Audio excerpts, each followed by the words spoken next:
धर्म संस्कार चैनल। इस वक्त हम लोग बर्रा 8 में हैं। यहाँ पर श्री कृष्ण लीला महोत्सव की शुरुआत हो चुकी है। हमारे साथ इस पूरे आयोजन के जो आयोजक हैं दिनेश हैं और वो बताएंगे पूरा विस्तार से। ये कार्यक्रम जो है विगत तीसरा वर्ष है भगवान कृष्ण की लीला का।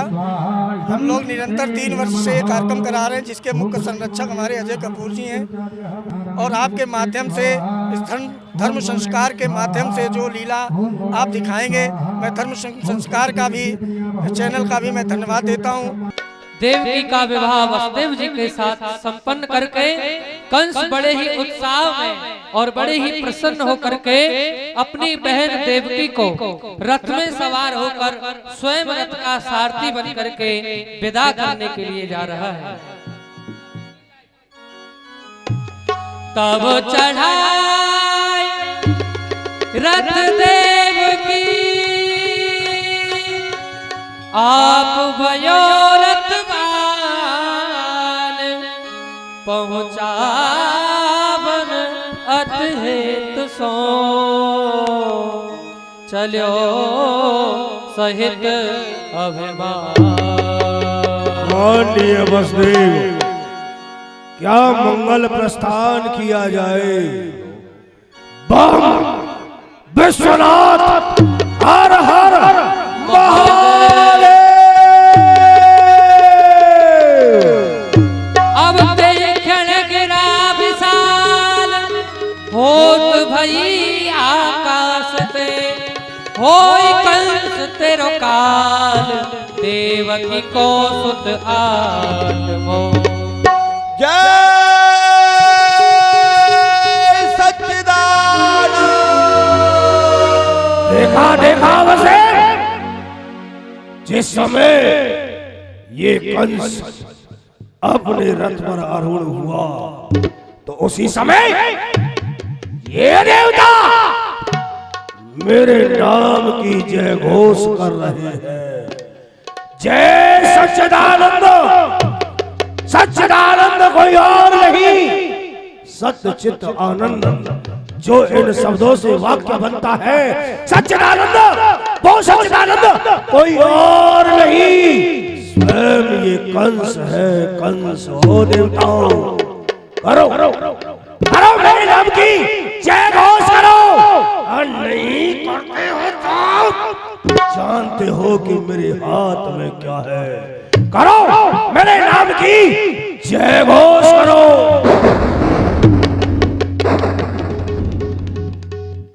अरे कंस, तेरे पापों से ये पृथ्वी उकुला रही है और क्षीर सागर में सोने वाले नारायण को जगा रही है। ये कौन बोला? कहां से बोला? कैसा शब्द सुनाया है? बिजली सी कड़क उठी दिल में, क्या काल शीश पर छाया है। अरे फेंक दो अगर पर्वत भी सामने आ जाए, वो समुद्र खुश हो जाए जो मेरा नाम सुन पाए। ये हिमालय और सागर, ये हिमालय और सागर मेरी क्रीड़ा के निकेतन है। ये पृथ्वी, ये आकाश मानते मेरा ही शासन है। वो चरण धर नहीं सकता, वो चरण धर नहीं सकता। नारायण मेरे घर में सदा सोता है, मेरे पैसे क्षीर सागर में। ओ बोलने वाले फिर से बोल, आखिर तू कहना क्या चाहता है? अरे मूड बंद वाणी, फिर से सुन ले दूसरी वाणी। जिस देवकी के विवाह में तू इतना खुशहाल है, उसी का 8वां लाल कंस होगा तेरा काल है। नहीं नहीं,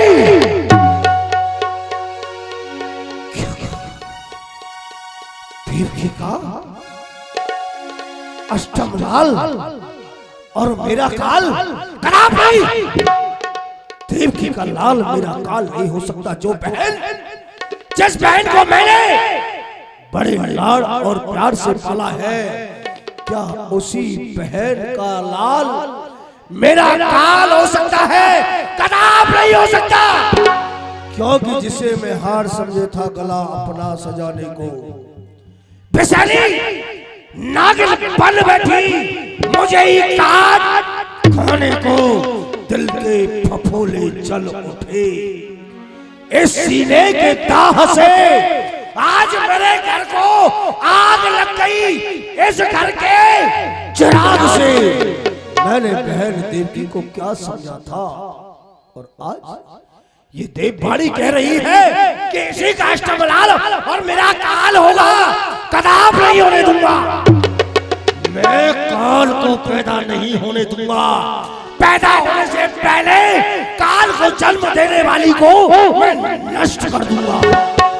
क्योंकि किसी ने सत्य ही कहा है कि न होगा ये लोहा, न होगा ये लोहा तो बनेगी छुरी क्यों कर, न होगा बांस तो बनेगी बांसुरी क्यों कर।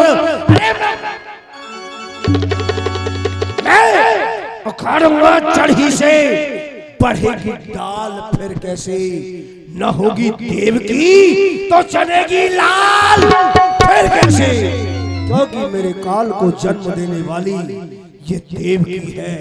यदि आज मैं देवकी को समाप्त किए देता हूँ तो मेरा काल पैदा नहीं होगा।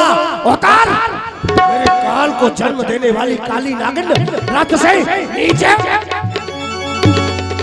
केस पकड़ देवकी गहनी ना कछु मोल बहन की कीनी।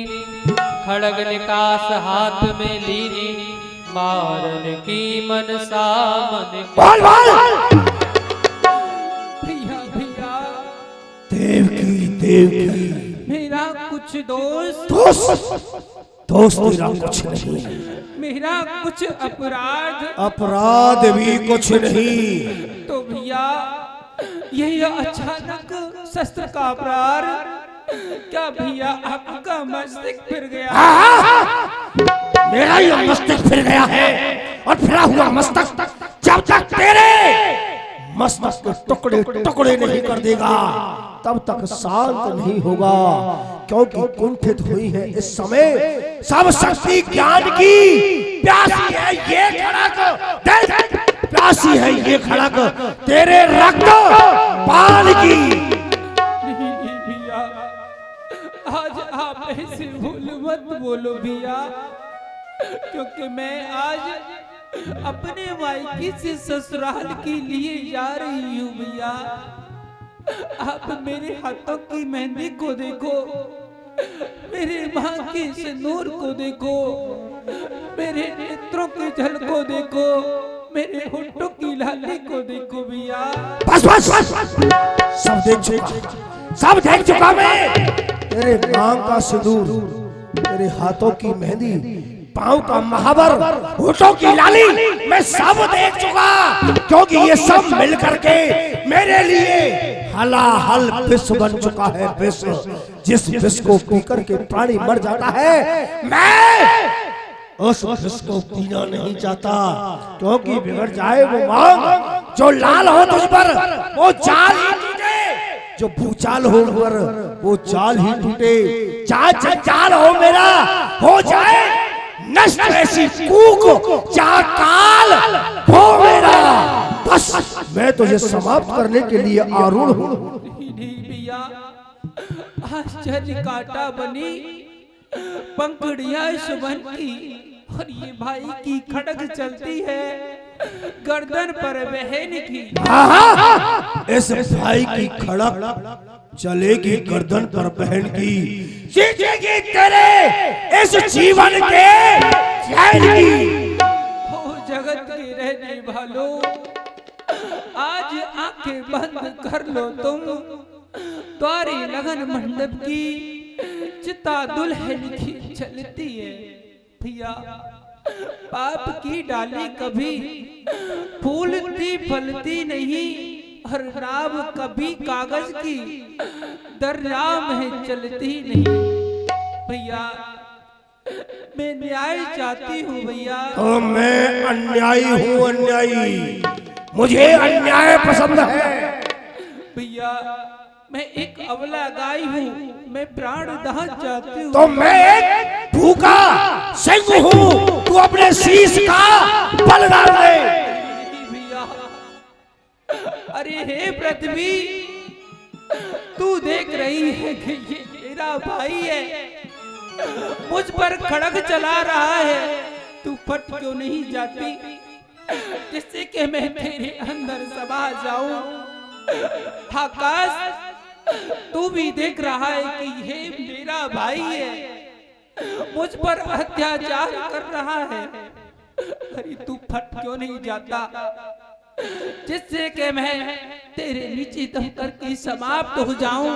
भैया, पाप की डाली कभी फूलती फलती नहीं, और नाव कभी कागज की दरिया में चलती नहीं, और बनाता है वो सब जग को, चला है तू उसे मिटाने को, चला है घी उगल करके अग्नि के बुझाने को। भैया, यदि तू नहीं मानता है तो सुन, इस खड़क को नीचे की ओर क्यों किए हुए हैं, इसको ऊपर उठा लिया और मेरे शीश को जुदा कर दे, क्योंकि पाप की डाली कभी फूलती फलती नहीं, और नाव कभी कागज की दरिया में चलती नहीं, बनाता है वो सब जग को, चला है तू उसे मिटाने को, चला है घी उगल करके अग्नि के बुझाने को।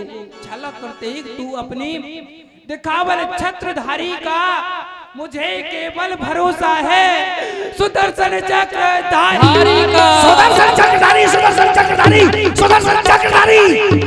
कौन होता है वो सुदर्शन चक्रधारी जो कि आकर के तेरी रक्षा करेगा? अरे मैं भी तो देखूं कि वो विष्णु, वो सुदर्शन चक्रधारी कौन है? वो वेदना जिसे तू याद करती है, उस सुदर्शन चक्रधारी की इस कंस को धमकी देती है, बस मरने के लिए तैयार हो जा, अब तेरा वार्तालाप मुझसे नहीं सुना जाता। बाम विश्वनाथ। मान्यवर वसुदेव जी सामने आ गए। एक भाई होकर बहन पर ये अत्याचार, और एक सच्चे क्षत्रिय होकर स्त्री के ऊपर खड़ग का प्रहार, आपके क्षत्रियपन को धिक्कार है, धिक्कार। क्यों वसुदेव, तुम भी आड़ा आना चाहते हो? नहीं श्रीमान, आप ही गलत रास्ते से जाते हो। वो किस तरह? वो इस तरह, श्लाघनीय गुणा सूरैर भवानी भोज यशस्करा सकथम भगनी हन्यात स्त्री मुदवा परवणी। आपका जन्म उत्तम भोज वंश में हुआ है, आप एक राजा के कुमार हैं, और ये आपकी बहन है।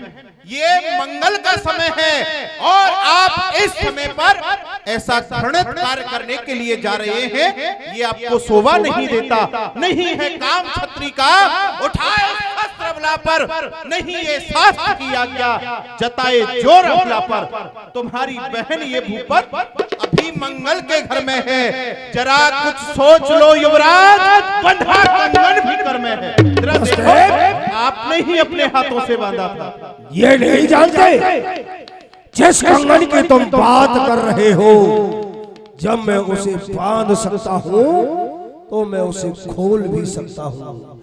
जब बांधा था तब बांधा था, अब खोलूंगा, खींचूंगा और मरोड़ूंगा। नहीं जरूरत मुझे इसकी चूड़ियों की, इन चूड़ियों को भी तोड़ूंगा। श्रीमान, आप जो करना चाहे कर सकते हैं, लेकिन देव की मेरी अर्धांगिनी है, उसकी रक्षा करना, उसको हर घड़ी आशा दिलाना, ये मेरा कर्तव्य है। और आपने कहा इनको तोड़ेंगे, ऐसा नहीं होगा। जब तक वसुदेव इस स्थान पर उपस्थित है, मैं अपनी आंखों के सन्मुख ऐसा अत्याचार, ऐसा पापाचार और ऐसा दुराचार ना होने दूंगा, और ना ही देख सकता हूँ। फिर तुमसे कहा किसने कि तुम देखिए? यदि तुम नहीं देख सकते हो तो इसके लिए एक सीधा सा उपाय है, और वो क्या कि अपनी आंखें फोड़ लो और मुंह को उधर मोड़ लो। खामोश हो जाइए। घर अत्याचार करने के लिए तत्पर हो, कोई बीच में आए अपने प्राणों की रक्षा करे और किसी निर्दोष को बचाए तो वो अपनी आंखें फोड़ ले, अपना मुंह मोड़ ले। वाह, अगर आप क्षत्रिय हैं तो ये वसुदेव भी क्षत्रिय है। अगर आप शस्त्र उठाना जानते हैं तो इस लहू से खेलना ये वसुदेव भी जानता है। फोड़ ले आंखें, क्यों फोड़ ले? आपका राज्य है, फोड़ ले आंखें क्यों? आए बता, संसार में जन्म लेना था किसी कायर पुरुष परिवार में। शोर की संतत कहा कर किस तरह मुख मोड़ ले, यहाँ सामने अन्याय हो और आंखें फोड़ ले।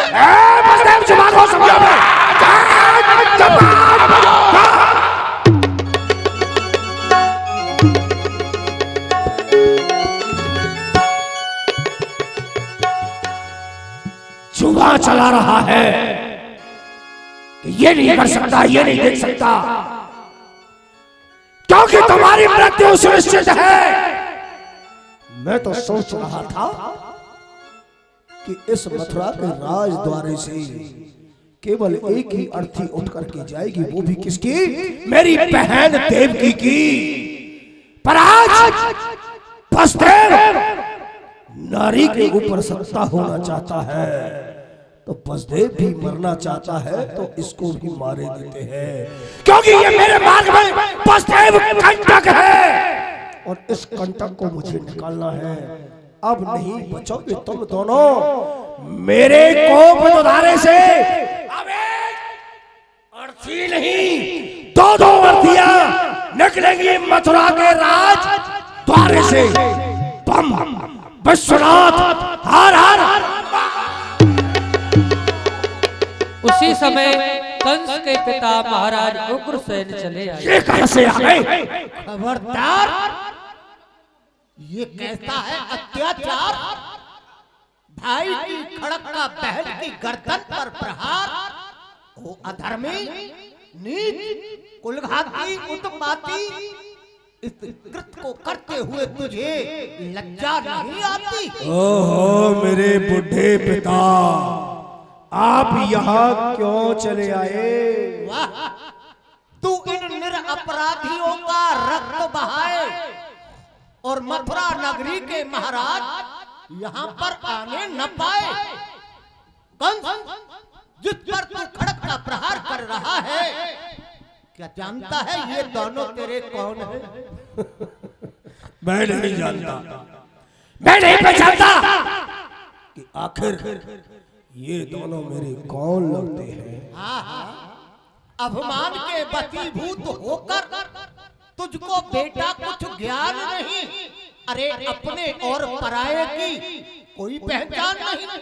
तो सुन, मैं बतलाता हूँ, इधर देख, वो तेरी बहन और ये तेरा बहनों। बिल्कुल गलत। चले जाओ, चले जाओ,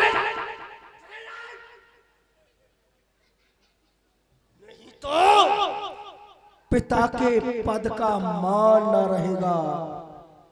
ये तलवार किधर चल जाए इसका मुझे ध्यान न रहेगा।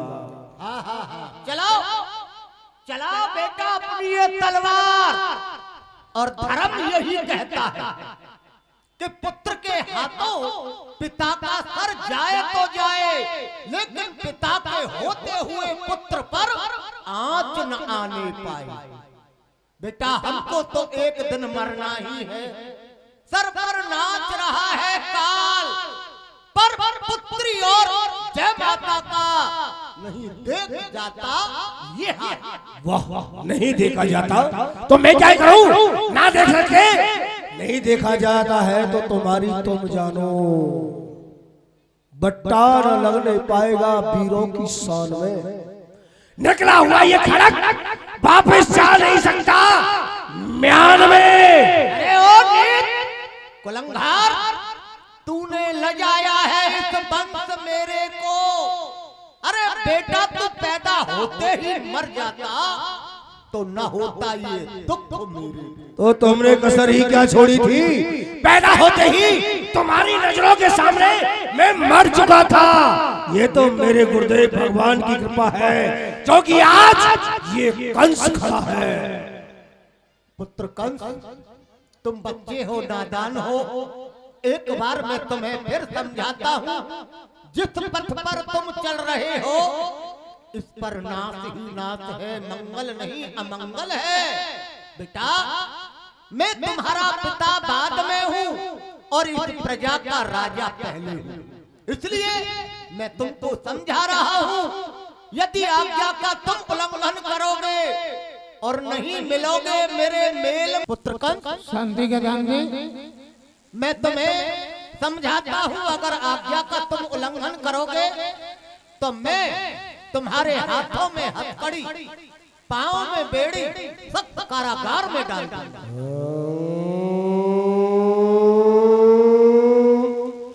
मेरे हाथों में हथकड़ी, पैरों में बेड़ी, गले में तोक, आखिरकार ये होगा किसके आदेश से? इस मथुरा नगरी के महाराज उग्रसेन के आदेश से। हम तो भूल ही गए थे कि आखिर हम किसके सामने बातें कर रहे हैं। मथुरा के महाराज उग्रसेन के सामने। परंतु ये बताइए कि आप राजा हो कब तक?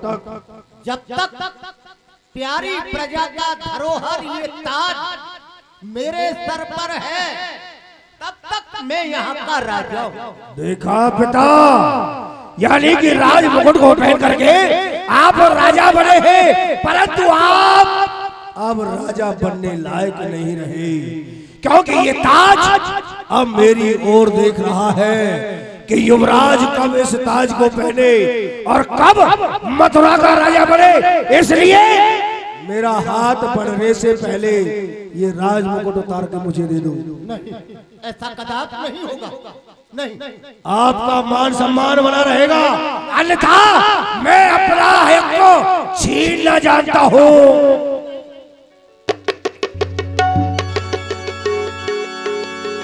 पिता के सर से ताज उतार कर कंस ने अपने मस्तक पर रख लिया और बड़े समाज में पिता का अपमान कर डाला।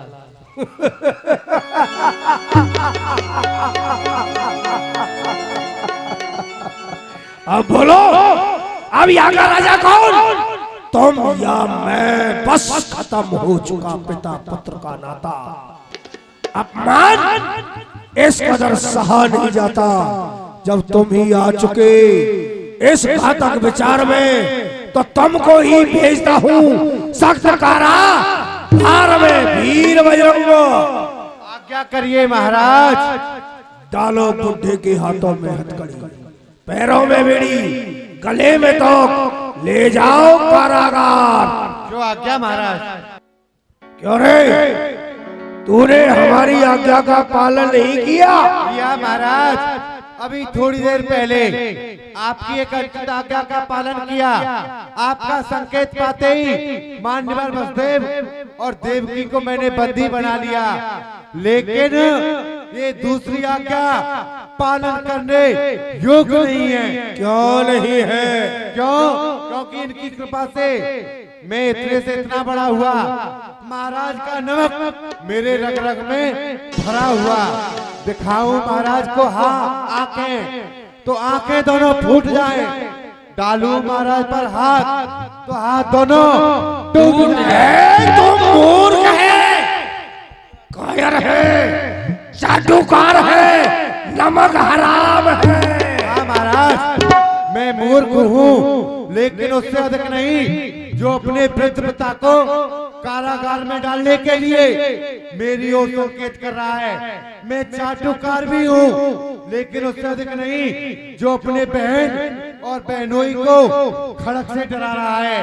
मैं मूर्ख हूँ, लेकिन उससे अधिक नहीं। जो एक बुरी कल्पना से भयभीत होकर के अपने काल को अपने सन्मुख बुला रहा है। अरे महाराज, ये हमारा डर नहीं है। महाराज, तुम्हारा डर नहीं मुझको, ना डर इस जगत का है। मैं उसके डर से डरता हूँ जो सारे जग का करता है। सीख सीख सीख।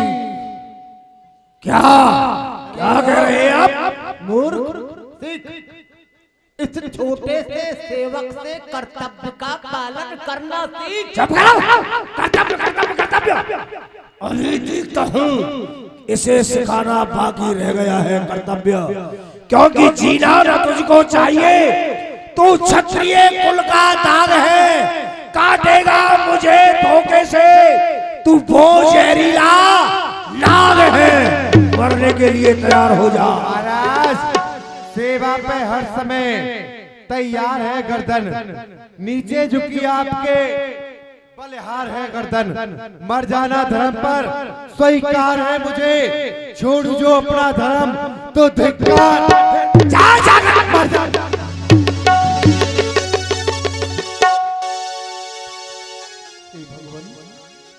आप देख रहे हैं मेरी आंखों के सामने मेरे सेवक का वध कर दिया। पुत्र बेटा मैं तुमसे पूछ रहा हूँ, क्या तुम मेरे ही बेटे हो? ये सारा संसार जानता है कि मैं आपका ही सुपुत्र हूँ। तो पुत्र का क्या कर्तव्य होता है बेटा? पुत्र का कर्तव्य होता है कि अपने वृद्ध पिता की भली प्रकार से सेवा करे, उसे किसी भी प्रकार का कष्ट ना दे, ये पुत्र का कर्तव्य है। और पिता का कर्तव्य भी मैं आपको बताए देता हूँ। एक पिता का कर्तव्य होता है कि अपने पुत्र का लालन पालन करे, उसे पढ़ाए लिखाए, उसे सुयोग्य बनाए, वृद्ध अवस्था आने पर राज का मुकुट दे करके उसे राजा बनाए। आपने ऐसा किया नहीं, और मैं जो कर रहा हूँ वो अच्छा कर रहा हूँ। पुत्र कंस, क्या यही पुत्र का कर्तव्य है? यही होता है। अपने पिता का सभा में अपमान करना, उनको गंदी गंदी बातें कहना, उनका अपमान करना, क्या यही धर्म है पुत्र का? मेरा तो यही है। हे भगवान, हे ईश्वर, हर पिता मंदिर में जाकर के प्रार्थना करता है कि हे ईश्वर मेरे पुत्र की लंबी आयु हो, लेकिन मैं तो इतना कहता हूं कि हे ईश्वर अगर पुत्र हो तो सपूत हो, और मर जाए अंदर कूख में, कर ऐसा कपूत कपूत। अच्छा, पुत्र कंस, इस बूढ़े पिता का श्राप है, मैं तुझे आशीष नहीं श्राप देता हूँ। दे डालो दे डालो। इस बूढ़े पिता का श्राप है, तू चैन नहीं पाए, तेरी करनी का फल तेरे सामने आए।